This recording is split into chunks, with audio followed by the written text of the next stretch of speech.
आप सभी को मेरा प्रणाम। बेटा, आज हम एक नया विषय बड़े ही रोचक ढंग से पढ़ेंगे व सीखेंगे। आज का हमारा विषय है प्रत्यय। जो शब्दांश शब्दों के अंत में लगकर उनके अर्थ में परिवर्तन ला देते हैं वे प्रत्यय कहलाते हैं। जैसे जलज, जल बराबर पानी, और जय का मतलब है जन्म लेने वाला। और क्या हो गया इसका अर्थ? पानी में जन्म लेने वाला अर्थात कमल।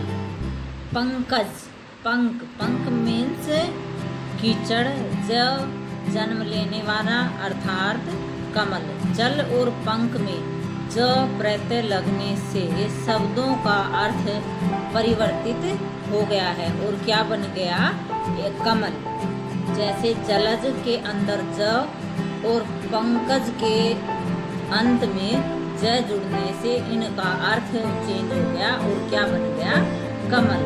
प्रत्यय के भी प्रत्यय दो प्रकार के होते हैं, कृत प्रत्यय और तद्धित प्रत्यय। कृत प्रत्ययों को हम कृदंत प्रत्यय भी कहते हैं।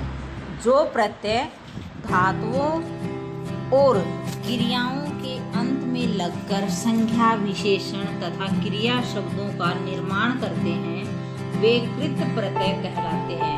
इनके योग से बने शब्दों को कृत प्लस अंत यानी कृदंत कहते हैं। ये 5 प्रकार के हैं। पहला है कृतवाच्य कृदंत, जिस प्रत्यय से बने शब्द से कार्य करने वाले अर्थात कर्ता का बोध हो वह कर्तृवाचक कृदंत कहलाता है। जैसे प्रत्यय है हमारा वाला और शब्द है हमारा पढ़ने वाला। ठीक है, पढ़ने क्या है? हमारा शब्द और इसके अंत में वाला प्रत्यय जुड़ने से क्या बन गया? शब्द रूप पढ़ने वाला। इसी तरीके से है लिखने, हमारा शब्द है और इसके अंत में यानी शब्दांश अंत में जुड़ करके क्या बन रहा हो? वाला हमने जोड़ा तो क्या बन गया? लिखने वाला। इसी तरीके से हारा है राखन हारा, सोवन हारा। आऊ से है बिकाऊ, टिकाऊ।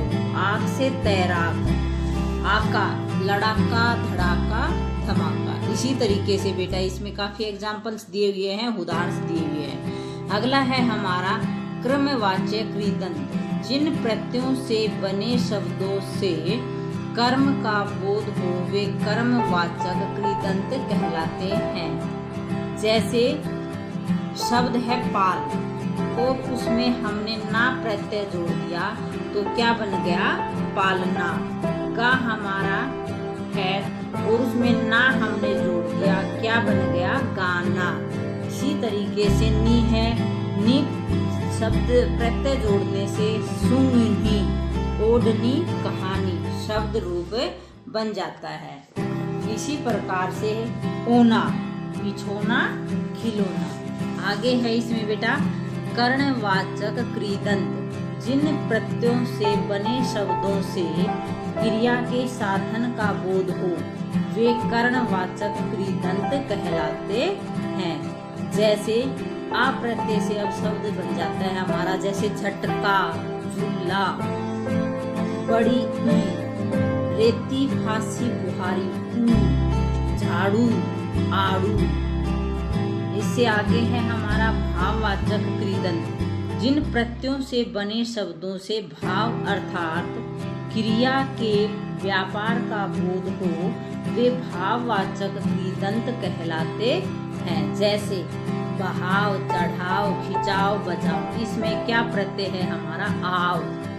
बुनाई, लड़ाई, कमाई, पढ़ाई। इसमें अगर हम देखें तो हमारा क्या प्रत्यय है? आई। इससे आगे है क्रियार्थक कृत प्रत्यय, जिन प्रत्ययों के प्रयोग से क्रिया, विशेषण, संज्ञाएं, अव्यय अथवा विशेष प्रकार के क्रिया शब्दों का निर्माण होता है उन्हें क्रियार्थक कृत प्रत्यय कहते हैं। जैसे चलता, बहता, डूबता, चढ़ता, रमता, खाता, पीता। इनमें क्या प्रत्यय है? ता। आगे देखिए आया, खाया, खोया, पिया, सोया, नहाया। इन सभी शब्द रूप के अंदर या प्रत्यय जुड़ा हुआ है। अब है हमारा तद्धित प्रत्यय। ठीक है बेटा, अब इसकी डेफिनेशन है जो प्रत्यय संज्ञा सर्वनाम विशेषण अथवा अव्यय के अंत में लगकर नए शब्दों का निर्माण करते हैं वे तद्धित प्रत्यय कहलाते हैं। इनके योग से बने शब्दों को तद्धित प्रत्यय कहते हैं। इनके तद्धित प्रत्ययों के भेद इस प्रकार से हैं। पहला है प्रत्ययवाचक तद्धित, जिनमें किसी कार्य के करने का बोध हो, जैसे सुनार, लुहार, कहार। इसमें प्रत्यय है हमारा आर। उससे आगे है भाववाचक तद्धित, जिनमें भाव व्यक्त हो अर्थात भाववाचक संज्ञा बन जाए, जैसे सफाई, भलाई, बुराई। इस शब्द रूप में अगर देखा जाए तो अंत में आई प्रत्यय जुड़ा हुआ है और क्या है, इसमें आई प्रत्यय ही लगा हुआ है। चिकनाहट, कड़वाहट, अंत में जिसकी साउंड आती है, जिसकी आवाज आती है, चिकनाहट, आहट, तो कड़वाहट। इसी प्रकार से कालीमा, लालिमा, महिमा, इसमें ईमा प्रत्यय जुड़ा हुआ है। कालीमा, लालिमा,